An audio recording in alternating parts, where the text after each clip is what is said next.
जयकारा शेरावाली दा बोल सांचे दरबार की जय। अथ एकादशो अध्याय।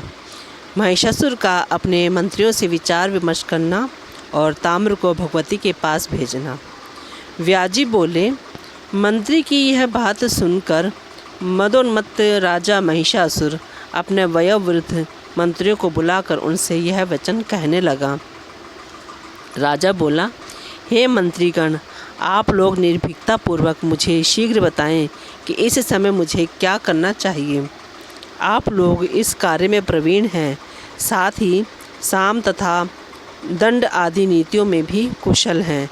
कहीं देवताओं के द्वारा रची गई शांभरी माया के रूप में तो यह नहीं आई हुई हैं। अतः आप लोग मुझे यह बताएं कि इस समय किस नीति का सहारा लिया जाए।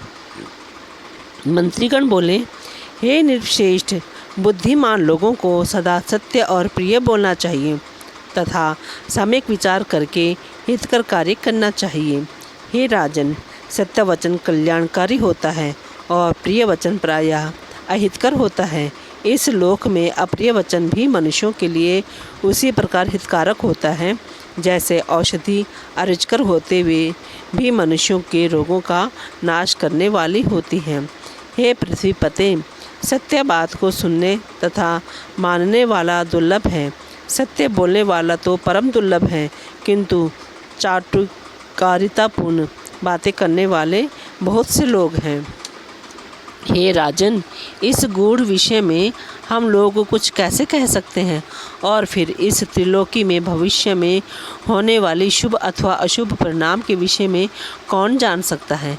राजा बोला, आप लोग अपनी अपनी बुद्धि के अनुसार अलग अलग विचार प्रकट करें। जिसका जो भाव होगा उसे सुनकर मैं स्वयं विचार करूंगा, क्योंकि बुद्धिमान पुरुषों को चाहिए कि अनेक लोगों के मंतव्य सुनकर और फिर उन पर बार बार विचार करके उनमें से अपने लिए जो कल्याणप्रद हो उसी काम को करें। व्याजी बोले, उसकी यह बात सुनकर महाबली विरूपाक्ष राजा महिष को प्रसन्न करते हुए शीघ्र कहने लगा। विरूपाक्ष बोला, हे राजन, वह बेचारी स्त्री मदमत्त होकर जो कुछ बोल रही है उन बातों को आप केवल धमकी भर समझें, ये जानते हुए कि झूठ और साहस स्त्रियों की आदत होती है। भला कौन एक स्त्री के कहे हुए युद्धोन्मादी कठोर वाक्यों से डरेगा। हे राजन, तीनों लोकों पर विजय प्राप्त करके भी आज आप स्त्री के भय से ग्रस्त हो गए हैं। उसकी अधीनता स्वीकार कर लेने पर इस लोक में अवश्य ही आप जैसे वीर की अपकीर्ति होगी। अतएव हे महाराज, मैं अकेला ही उस चंडिका से युद्ध करने के लिए जा रहा हूँ और उसे निश्चित रूप से मार डालूँगा। अब आप भयमुक्त हो जाएं। अपनी सेना के साथ वहाँ जाकर अनेक प्रकार के शास्त्रास्त्रों से मैं उस दुस्सह तथा प्रचंड पराक्रम संपन्न चंडिका का निश्चय ही वध कर दूँगा, अथवा उसे नागपाश में बांधकर जीवित दशा में ही आपके पास ले आऊँगा, जिससे वह सदा के लिए आपकी वशवर्तनी हो जाए। हे राजन, अब आप मेरा पराक्रम देखिए। व्याजी बोले, विरूपाक्ष की बात सुनकर दुर्धर ने कहा, हे राजन, बुद्धिमान विरूपाक्ष ने यथार्थ बात कही है। प्रतिभा संपन्न आप अब मेरी भी उत्तम बात सुन लें। अनुमान से ऐसा प्रतीत होता है कि सुंदर दांतों वाली वह स्त्री कामातुर है। अपने रूप के गर्व में चूर इस प्रकार की नायिकाएं अपने प्रिय को डरा धमका कर वश में करने का प्रयास करती हैं। वैसे ही ये सुंदरी भी आपको धमका कर अपने वश में करना चाहती हैं। ये तो माननीय स्त्रियों का हाव भाव होता है, और रस का महान ज्ञाता ही उस हाव भाव को समझ पाता है। आसक्त प्रेमी के प्रति किसी स्त्री की ऐसी वक्रोक्ति होती है जिसे कामशास्त्र का विद्वान कोई विरला पुरुष ही समझ पाता है। जैसे उसने कहा है, मैं तुम्हें युद्ध क्षेत्र में बाणों से मार डालूंगी। इस कथन में बहुत बड़ा रहस्य निहित है, जिसे रहस्यविद ही भली भांति समझ सकते हैं। माननीय स्त्रियों के बाण तो उनके कटाक्षी कहे गए हैं, और हे राजन, उनके व्यंग्यपूर्ण वचन दूसरे पुष्पांजलिमय बाण है, क्योंकि कटाक्ष को छोड़कर वह अन्य प्रकार के बाण भला आप पर क्या चला सकेगी। जब ब्रह्मा विष्णु महेश आदि में आप पर बाण चलाने की शक्ति नहीं है, तब वैसी स्त्रियों में यह अन्य बाण चलाने की शक्ति कहाँ है। उसने अमात्य से जो कहा था, हे मंद, मैं तुम्हारे राजा को अपने नेत्र बाणों से बेध डालूंगी, इस कथन का तात्पर्य उस रस ज्ञान से विहीन मंत्री ने विपरीत ही समझ लिया था। उसने प्रधान अमात्य से जो यह कहा था कि मैं तुम्हारे स्वामी को रण में शैया पर गिरा दूंगी, इस कथन का तात्पर्य उस स्त्री के द्वारा विपरीत रति क्रीड़ा का किया जाना समझना चाहिए। साथ ही उसने जो यह बात कही थी कि मैं उन्हें प्राणहीन कर दूंगी, तो हे राजन, पुरुषों में वीर्य को ही प्राण कहा गया है, अतः उस स्त्री के कथन का तात्पर्य आपको वीर्यहीन कर देने से है, इसके अतिरिक्त दूसरी बात नहीं। हे राजन, व्यंग्य भरे इस कथन के द्वारा वह सुंदरी आपको पति के रूप में वर्ण करना चाहती हैं। रस शास्त्र के विद्वानों को विचार पूर्वक इस कथन का अभिप्राय भली भांति जान लेना चाहिए। हे महाराज, ऐसा जानकर आपको उसके प्रति रसमय व्यवहार करना चाहिए। हे राजन, साम, प्रिय वचन और दान, प्रलोभन आदि ये ही 2 उपाय उसे वश में करने के हैं। इनके अतिरिक्त कोई दूसरा उपाय नहीं है। रुष्ट अथवा मदगर्वित कोई भी माननीय स्त्री इन उपायों से वशवर्तनी हो जाती है। उसी प्रकार के मधुर वचनों से प्रसन्न करके मैं उसे आपके पास ले आऊँगा। हे राजन, बहुत कहने से क्या लाभ, अभी वहाँ जाकर मैं उस स्त्री को एक दासी की भांति सदा के लिए आपके वश में कर दूँगा। व्याजी बोले। दुर्धर की यह बात सुनकर तत्वविद ताम्र बोला, हे राजन, अब आप मेरे द्वारा कही गई बात सुनिए, जो तर्कयुक्त, धर्म से ओतप्रोत, रसमय तथा नीति से भरी हुई है। हे मानद, यह बुद्धि संपन्न स्त्री ना कामातुर है, ना आप पर आसक्त है, और ना तो उसने व्यंग्यपूर्ण बातें ही कही हैं। हे महाबाहो, यह तो महान आश्चर्य है कि एक अत्यधिक रूपवती और मनोहर स्त्री बिना किसी का आश्रय लिए अकेले ही युद्ध हेतु आई हुई है। 18 भुजाओं से संपन्न ऐसी पराक्रमशालिनी तथा सुंदर स्त्री किसी के भी द्वारा तीनों लोकों में ना तो देखी गई और ना तो सुनी ही गई। उसने अनेक प्रकार के सुदृढ़ आयुध धारण कर रखे हैं।